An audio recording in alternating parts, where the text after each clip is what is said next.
Hello everyone, myself Dr. Manjula SV, Assistant Professor of Sociology, Government First Grade College, Varthur, Bangalore North University. Today I am dealing with the subject non-core paper titled Culture, Diversity and Society.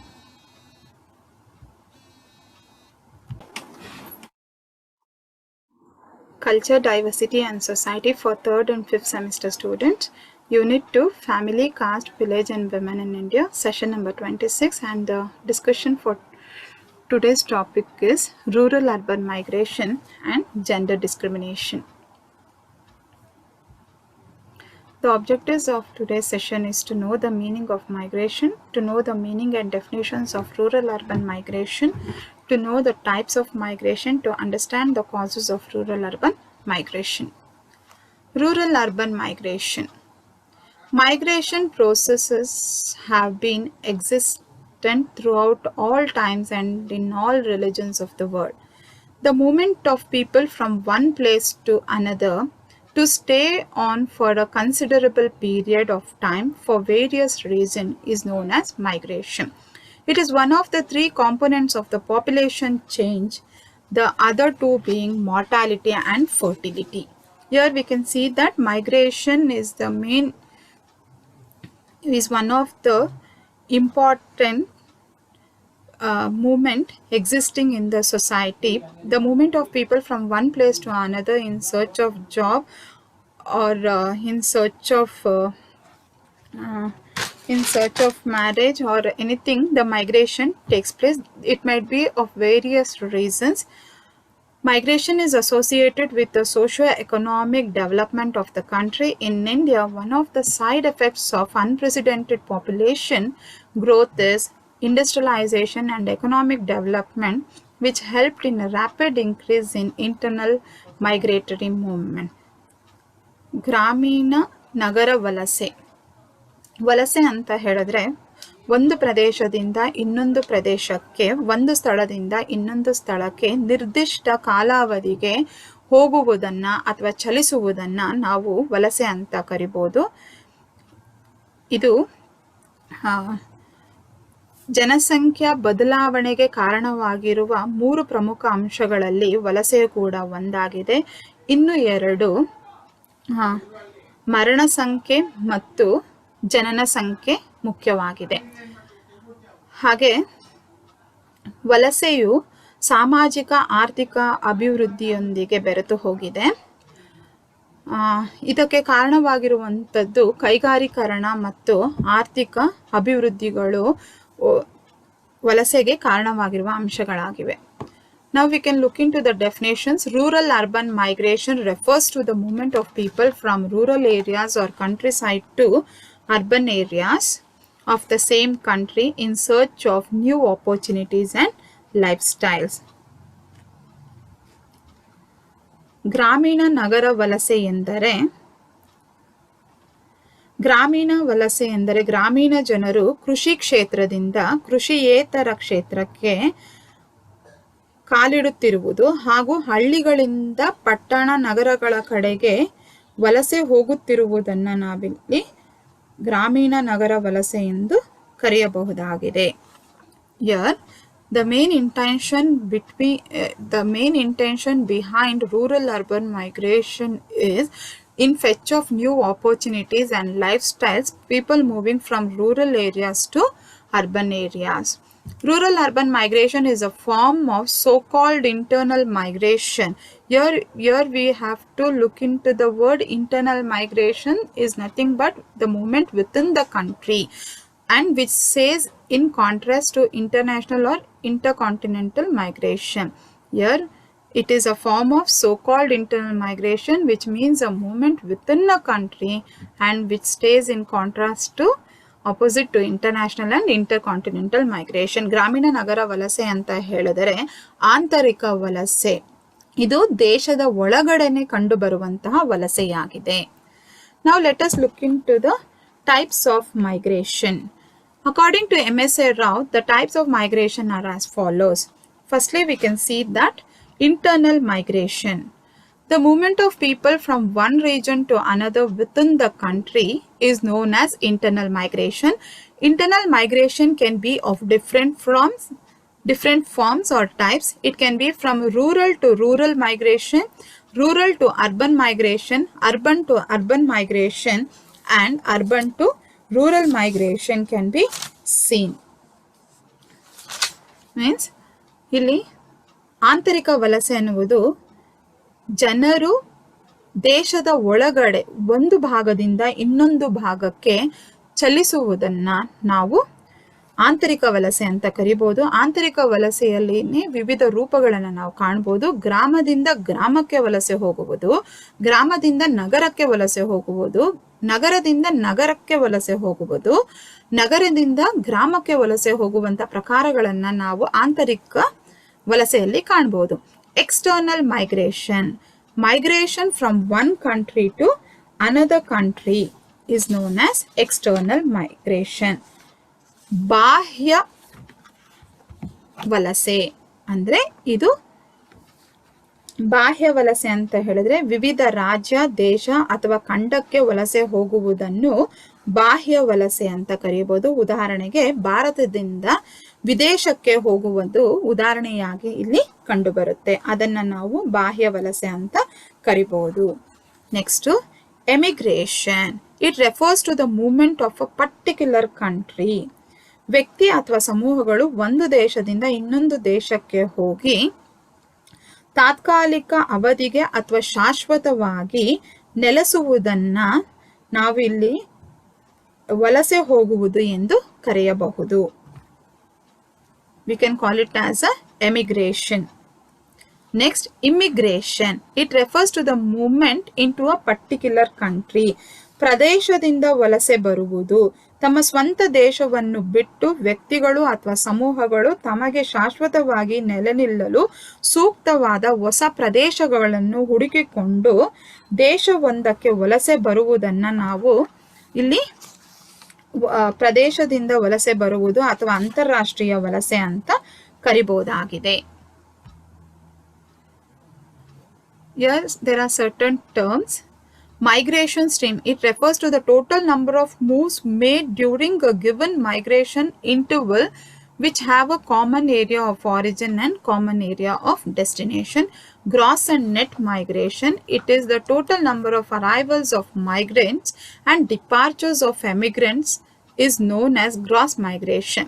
Net migration is the difference between the total number of persons who arrive and the total number of persons who live. Now let us look into the causes of rural-urban migration. ಗ್ರಾಮೀಣ ನಗರ ವಲಸೆಗೆ ಕಾರಣವಾಗಿರುವ ಅಂಶಗಳನ್ನು ನಾವಿಲ್ಲಿ ಕಾಣಬಹುದು. Rural urban migration may be caused due to economic, social, political factors. We look into the following. Firstly, marriage. Marriage is very important social factor of migration. Every girl has to migrate to her in-laws' place of residence after marriage. Thus, most of the female population of India has to migrate over short or long distance due to marriage. ವಿವಾಹ ಒಂದು ಮೂಲಭೂತ ಕಾರಣವಾಗಿದೆ. ಗ್ರಾಮೀಣ ನಗರ ವಲಸೆಗೆ ಕಾರಣವಾಗಿರುವ ಅಂಶಗಳಲ್ಲಿ ವಿವಾಹವು ಕೂಡ ಒಂದಾಗಿದೆ. ನಮ್ಮ ಭಾರತೀಯ ಸಂಸ್ಕೃತಿಯ ಪ್ರಕಾರ ವಿವಾಹ ಆದ ನಂತರ ಹುಡುಗಿ ತನ್ನ ಗಂಡನ ಮನೆಗೆ ಅಥವಾ ತನ್ನ ಅತ್ತೆಯ ಮನೆಗೆ ಹೋಗುವಂತ ಪದ್ಧತಿ ನಮ್ಮಲ್ಲಿ ಕಂಡು ಬಂದಿರೋದ್ರಿಂದ ಮದುವೆ ಆದ ನಂತರ ಹುಡುಗಿ ವಲಸೆಯನ್ನ ಹೋಗುತ್ತಾಳೆ. ಇದು ಕೆಲವೊಮ್ಮೆ ಕಡಿಮೆ ಸಮಯಕ್ಕಾದ್ರೂ ಇರಬಹುದು, ಕೆಲವೊಮ್ಮೆ ದೀರ್ಘಾವಧಿಗೂ ಕೂಡ ಕಂಡು ಬರ್ಬೋದು. ಡಿಸ್ಟೆನ್ಸ್ ಅನ್ನುವಂಥದ್ದು ಕಂಡು ಬರ್ಬೋದು. Next, employment. People migrate in large number from rural to urban areas due to employment. In search of employment opportunities, people leave rural areas and go in search of jobs to urban areas. The agricultural base of rural areas does not provide employment to all the people living in the villages. Even the small scale and cottage industries of the villages fail to provide employment to the entire rural folk. Contrary to this, urban areas provide vast scope for employment in industries, trade, transport and services. ಉದ್ಯೋಗ. ಬಹುತೇಕ ಜನರು ವಲಸೆ ಹೋಗೋದಕ್ಕೆ, ಗ್ರಾಮೀಣ ಪ್ರದೇಶದಿಂದ ನಗರ ಪ್ರದೇಶಕ್ಕೆ ವಲಸೆ ಹೋಗೋದಕ್ಕೆ ಮೂಲ ಕಾರಣವೇ ಉದ್ಯೋಗವನ್ನು ಹುಡುಕಿಕೊಂಡು. ಕೃಷಿಯನ್ನು ಅವಲಂಬಿಸಿರುವಂತಹ ಜನಗಳು ಹೆಚ್ಚಿನ ಉದ್ಯೋಗ ಅವಕಾಶಗಳು ದೊರೆಯದ ಕಾರಣ ಗ್ರಾಮೀಣದಲ್ಲಿ ಅವರು ನಗರ ಪ್ರದೇಶಗಳಿಗೆ ವಲಸೆ ಹೋಗುವುದನ್ನು ನಾವು ಕಾಣ್ತೀವಿ. ಹಾಗೆ ಗ್ರಾಮದಲ್ಲಿ ಕಂಡುಬರುವಂತಹ ಗುಡಿ ಕೈಗಾರಿಕೆಗಳು ಅಥವಾ ಚಿಕ್ಕ ಕೈಗಾರಿಕೆಗಳು ಗ್ರಾಮದಲ್ಲಿ ಇರುವಂಥ ಎಲ್ಲ ಜನರಿಗೂ ಕೂಡ ಉದ್ಯೋಗವನ್ನು ಒದಗಿಸೋದಕ್ಕೆ ಸಾಧ್ಯ ಆಗದೇ ಇರುವಂಥ ಕಾರಣ ಗ್ರಾಮೀಣ ಪ್ರದೇಶದಿಂದ ನಗರ ಪ್ರದೇಶದ ಕಡೆಗೆ ಜನರನ್ನು ಕೈಬೀಸಿ ಕರೆಯುತ್ತಿರುವಂತಹ ಅಂಶಗಳಲ್ಲಿ ಕೈಗಾರಿಕೆಗಳು, ವ್ಯಾಪಾರ, ವಹಿವಾಟು, ಸಂಪರ್ಕ ಸಾಧನಗಳು ಜನರನ್ನು ವಲಸೆ ಹೋಗೋದಕ್ಕೆ ಪ್ರೇರೇಪಿಸ್ತಿದ್ದಾವೆ ಅಂತ ನಾವಿಲ್ಲಿ ತಿಳ್ಕೊಬೋದು. ನೆಕ್ಸ್ಟ್ ಎಜುಕೇಷನ್, ಶಿಕ್ಷಣ. Rural areas by and large lack educational facilities, especially those of higher education, and for this reason rural people migrate to urban areas. Many of them settle down in the cities for earning and their livelihood after completing their education. ಶಿಕ್ಷಣವು ಒಂದು ಮುಖ್ಯವಾದ ಕಾರಣವಾಗಿದೆ. ಏಕಂತ ಹೇಳಿದ್ರೆ ಗ್ರಾಮೀಣ ಪ್ರದೇಶದಲ್ಲಿ ಉನ್ನತ ಶಿಕ್ಷಣವನ್ನು ಪಡ್ಕೊಳ್ಳೋದಕ್ಕೆ ಮೂಲಭೂತ ಸೌಕರ್ಯಗಳು ಇಲ್ಲದೆ ಇರುವಂಥ ಕಾರಣ ಜನರು ನಗರದ ಕಡೆಗೆ ಮುಖ ಮಾಡಿ ಹೋಗ್ತಾ ಇರುವುದನ್ನು ನಾವು ಕಾಣ್ತಾ ಇದ್ದೀವಿ. ಹಾಗೆ ಓದು ಮುಗಿದ ನಂತರವೂ ಕೂಡ ಅವರು ಮರಳಿ ಗ್ರಾಮಕ್ಕೆ ಬರದೇ ಇರುವುದನ್ನು ಕೂಡ ನಾವು ಕಾಣ್ಬೋದು. ಏಕಂತ ಹೇಳಿದ್ರೆ ವಿದ್ಯೆಗೆ ತಕ್ಕದಾದಂತಹ ಉದ್ಯೋಗಗಳನ್ನು ಹುಡುಕಿಕೊಂಡು ಸಹ ಜನ ಅಲ್ಲೇ ಗ್ರಾಮದಲ್ಲಿನೇ ವಾಸ ಮಾಡುವುದನ್ನು ನಾವು ಕಾಣ್ಬೋದಾಗಿದೆ. Lack of security. Political disturbances and inter-ethnic conflicts drive people away from their homes. Large number of people have migrated out of Jammu and Kashmir and Assam during the last few years due to disturbed conditions over there. People also migrate in a short-term basis in search of better opportunities for recreation, healthcare facilities, and legal advisors, or for availing service which the nearby towns provide.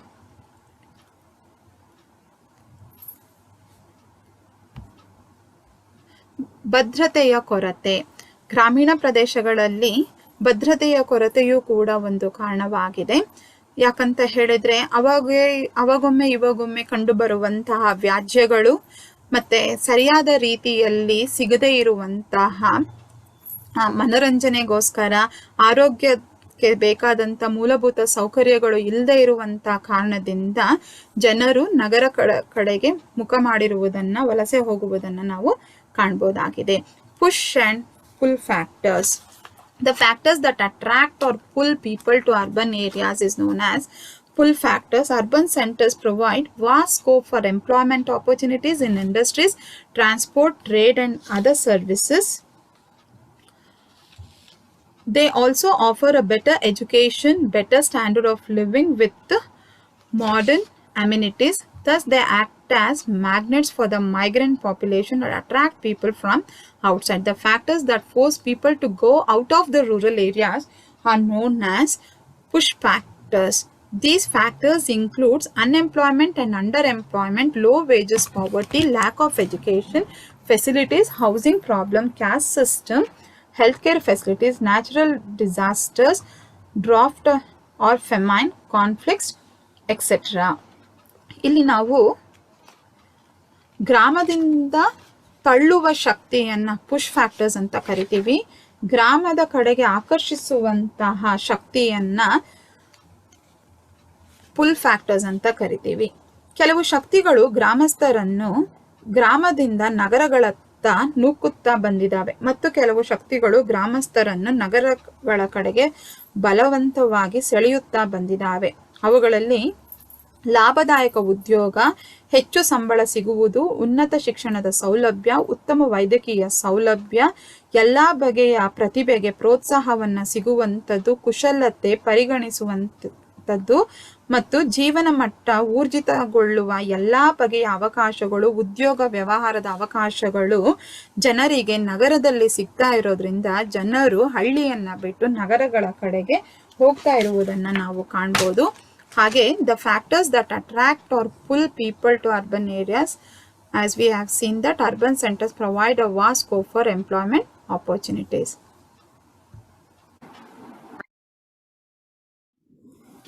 Effects of rural-urban migration. The effects of rural-urban migration are as follows.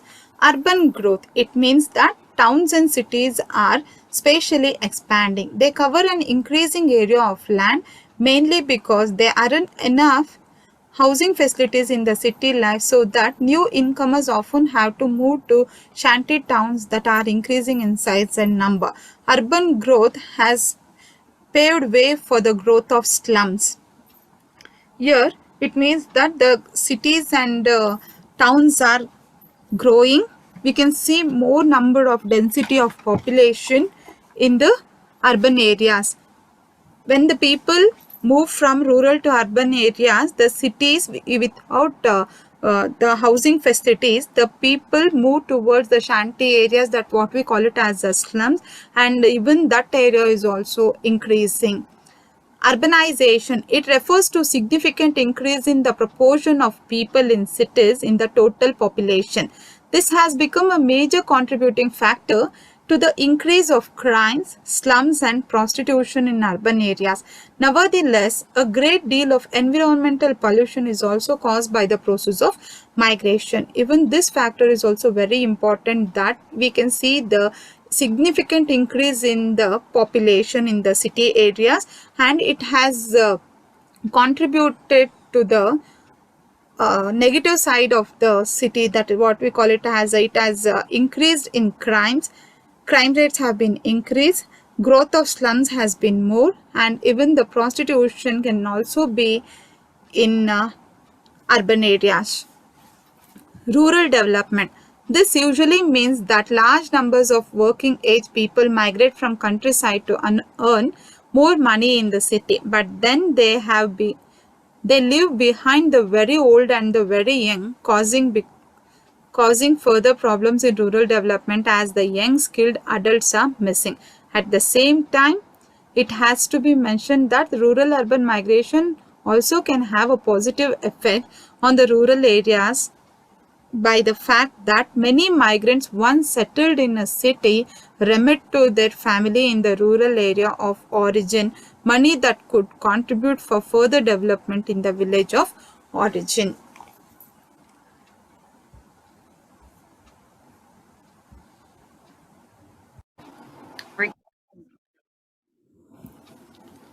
Governmental measures. In order to overcome the problem of the urban rural migration or rural urban migration, the government, both central and state, have come out with various plans and programs in rural areas. On April 1st, 1989, to converge employment generation, infrastructure development and food security in rural areas, the government integrated National Rural Employment Program (NREP) and the Rural Landless Employment Guarantee Program (RLEGP) into a new scheme, Jawahar Rozgar Yojan (RJY). It was revamped and renamed to Jawahar Gramin Samriddhi Yojana JGSY. This was an initiative taken both by central and state government. This is to converge employment generation, to increase employment opportunities for people in rural areas, and to provide food security opportunities for rural people. On 2nd October 1993, Employment Assurance Scheme (EAS) was initiated to provide employment during the lean agricultural season. Later, EAS was emerged with Sampurna Gramina Rozgar Yojan in 2001. On 25th September 2001, to converge employment generation, infrastructure development and food security in rural areas, the government integrated EAS and JGSY into a new scheme called SJRY. Yet again, due to implementation issues, it was emerged with Mahatma Gandhi National Rural Employment Guarantee Act, that is what we call it as MNREGA, in 2006. On 5th September 2005, the Parliament received the assent of the President and passed the National Rural Employment Guarantee Act of 2005. Later, it was introduced as MNREGA. It was initiated with the objective of enhancing livelihood security in rural areas by providing at least 100 days of guaranteed wage employment in a financial year to every household whose adult members volunteered to do unskilled manual work and for matters connected therewith and incidental thereto. Along with community participation, the NREGA is to be implemented mainly by the Gram Panchayats. Here, to overcome the food security, to overcome the poverty problem, to overcome the employment problem, to overcome the problem of infrastructure, government came with a new scheme called National Rural Employment Guarantee Act, which was later introduced as NREGA, Mahatma Gandhi National Rural Employment Guarantee Act. The motivation or the objective behind this was to enhance her livelihood security for the rural peoples by providing at least 100 days of guaranteed wage employment in a year, so that every household whose adult members voluntarily can do the unskilled manual work for the matters which they were connected. Now let us look into gender discrimination. Gender discrimination continues to be an enormous problem within Indian society. Gender discrimination started since the days of our ancestors who had been suppressing women's rights and is perceived to be the norm of the male dominant society. It is the unfair treatment of a person because of gender. Gender discrimination affects both men and women. Traditionally, patriarchal norms have neglected women to the secondary status with the household and workplace. This drastically affects women's health, finance status, education, and political involvement. Now let us look into the definitions of gender discrimination. Before knowing gender discrimination, we should know the meaning of gender. Gender refers to the parallel and socially unequal division into femininity and masculinity. Before gender, we have to know the difference between the sex and the gender. Gender is social construction, and sex, the word sex constitutes the biological construction. Gender, as we know that it is a parallel and socially unequal division into femininity and masculinity. Gender discrimination refers to the practice whereby one sex is given preferential treatment over the other. The practice of giving social importance to the biological differences between men and women can be called as gender discrimination. Here, gender discrimination is based on the biological differences by giving more preference to men and not giving the preferences to women and not treating women as part to men. Thus, gender discrimination means discrimination based on a person's gender or sex, which more often affects girls and women. Because of gender discrimination, girls and women do not have the same opportunities as men are having for education, meaningful careers, political influence, and economic advancement. Different phases of the practices of gender discrimination. Discrimination in socialization. In the process of socialization, girl children are becoming the victims of discrimination. Even today in India, male children are preferred to female children. Female children are subject to discriminatory treatment, especially in rural areas. Discrimination could be seen in matters of relating to food, dress, health, education, domestic work, etc. In India, mother shows preference to male children because during their old age they are protected by them. Discrimination in occupations and public life. When laborers are paid less than the male laborers for the same type of work, much work is extracted from women, but the amount paid to male laborers is more when compared to women. And also discrimination is present in treating them, promotion, increment, facilities, etc. Even in public life also, men is given much importance. Discrimination in the distribution of power and work.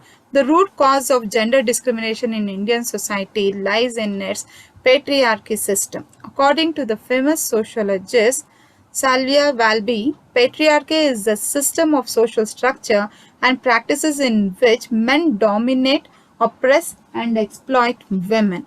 Women were confined only to the domestic work such as cooking, washing, taking care of the children and the family members, cleaning, etc. While exercising power, male dominates in decision-making power and female voice is unheard. Thus, the system of patriarchy finds its validity and sanction in our religious beliefs, whether it is Hindu, Muslim, or any other religion. Women's health is ignored. Women suffer from some distinctive health problems. Women have some maternal functions such as biological process of pregnancy, childbearing, delivering, nursing, feeding, child caring or rearing, etc. The insistence on the family planning has posed many health hazards on women. The use of contraceptives, copper tea, sterilization, abortion, and hormonal drugs has an adverse effect on the health of the women. Women themselves are neglecting their own health in taking care of the children and the family members. They normally consume less food and spend more energy on the work. Next, decline in the female population.